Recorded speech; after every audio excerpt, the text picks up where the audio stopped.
او المنهج الجديد السنه اللي بيدرس في كليه الاعلام، وهو منهج جديد الاعلام التجريبي زي السينما التجريبيه والمسرح التجريبي، وده شيء مهم جدا.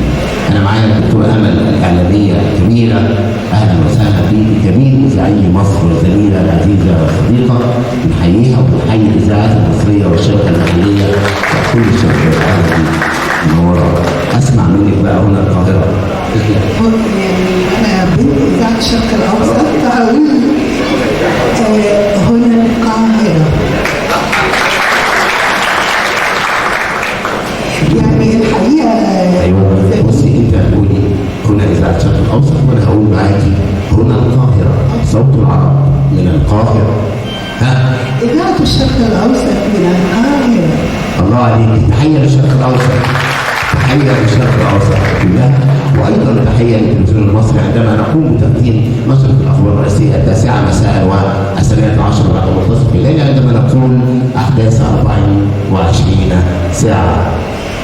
أنا بشكر طبعا كل الحضور، بشكر المنصة زميلي العزيز اللي أنا سعيدة وفخورة إنه معانا النهارده، بشكر دكتور صبحي، بشكر السادة الحضور اللي النهارده موجودين، وعايزة أقول لكم إن التجمع ده نجاح للعرب، زي ما نجح مؤتمر المناخ والعالم كله شافته، لمتنا قوتنا تلمتنا.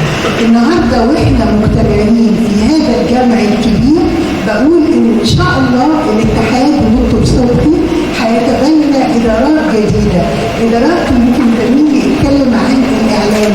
حروب الجيل الرابع والخامس هي حروب اعلاميه، مش قنبله ولا دبابه ولا رشاش، عشان كده الكلمه بتطلع زي السهم، بس مش لواحد، بتطلع لملايين الملايين.